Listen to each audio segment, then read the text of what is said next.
Hello and welcome to LFC Focus. Liverpool are back in Premier League action tomorrow night, taking on Huddersfield Town at the Kirklees Stadium in a game which really, strictly speaking, on paper, they absolutely 100% should be winning. You know, Huddersfield Town, they are 14th in the Premier League, only 2 points off the relegation zone. Liverpool are currently 4th placed in the Premier League in those Champions League spots. These are the kind of games that we should just be blowing teams away, winning easily without any fuss and just picking up our 3 points and carrying on with the campaign. But if the last two games have taught us anything, it is that that is certainly never the case when Liverpool are involved. However, I have now put together a handy guide for Liverpool and for Jurgen Klopp to tell them how to actually win these kind of games that really they should absolutely 100% be winning. And there's just a couple of rules here to help them through it. So first of all, when faced with a ball heading into the goal net, the goalkeeper should attempt to stop the ball from doing so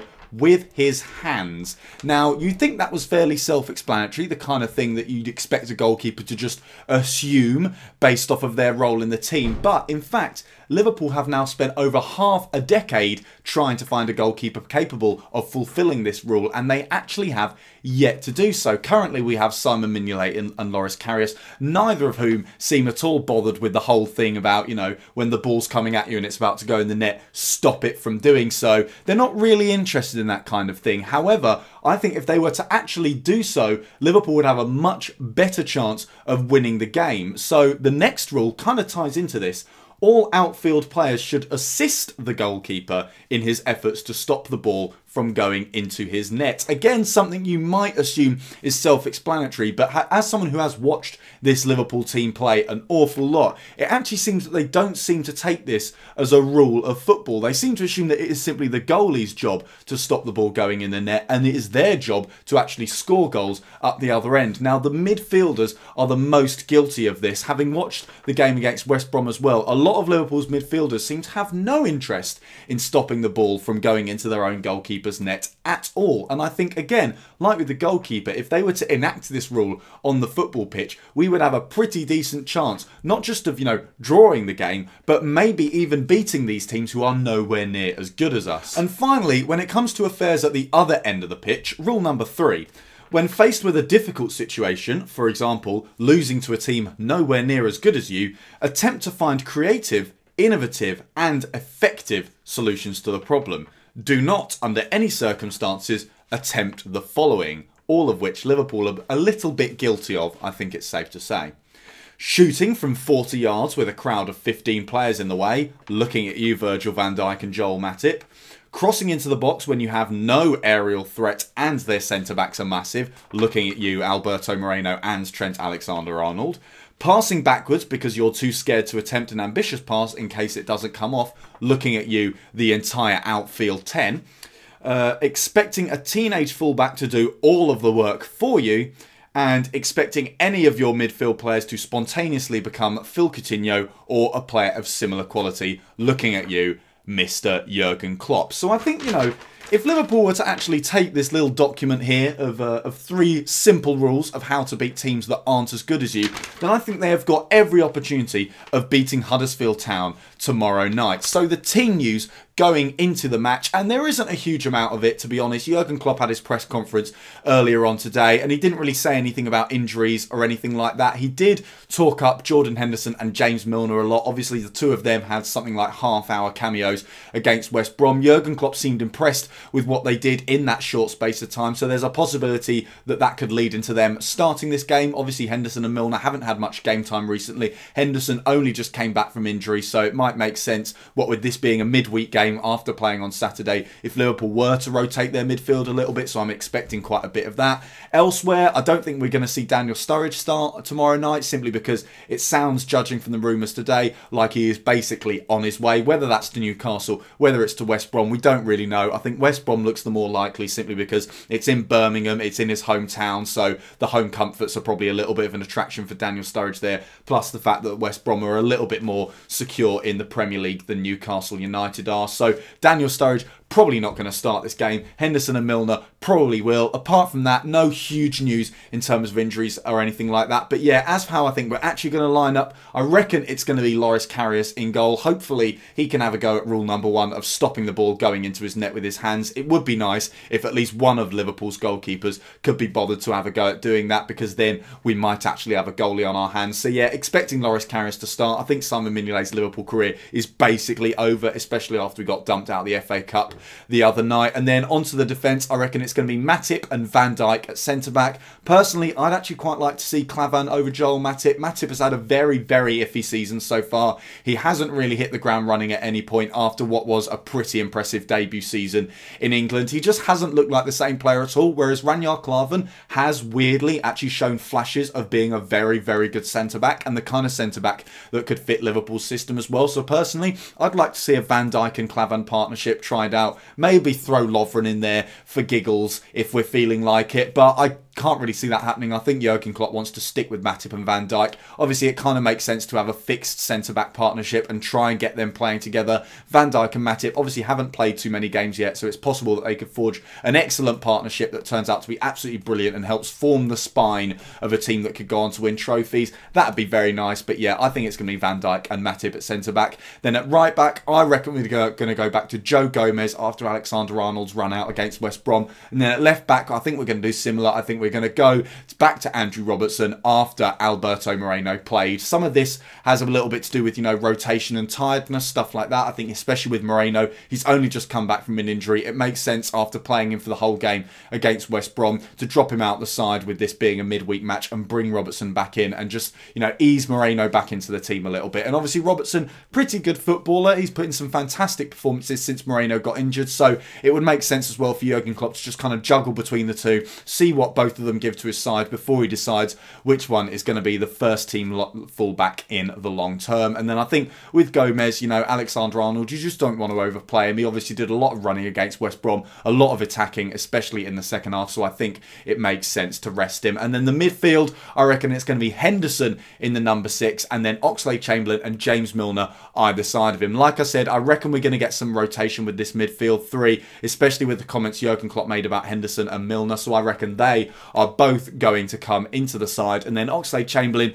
is kind of a toss-up between him and Adam Lallana. Obviously, you could go with Wijnaldum, but I just don't think there's enough attacking power in that midfield if you go with Wijnaldum and Milner either side of Jordan Henderson. You need someone who's got a little bit more about them going forward, and Lallana obviously missed the West Brom game with some sort of injury or strain. So I think with this game only coming a few days after, we'll probably see Oxlade-Chamberlain in the midfield 3, and then the front 3, of course, it's Mo Salah, it's Bobby Firmino, and it is Sadio Mane. So the opponent then, Huddersfield Town, they're having a pretty okay season so far. They had a really, really good start, picked up some fantastic wins earlier on in the season. Things have petered out a little bit since then. They currently sit, like I said, 14th in the table, 2 points above the relegation zone, which isn't, you know, an ideal position, but I think for a promoted side that hasn't got much Premier League experience at all, and with a manager who is obviously new to the Premier League as well, it's a pretty good show from Huddersfield Town to still be fighting their way through the campaign and not be in the relegation zone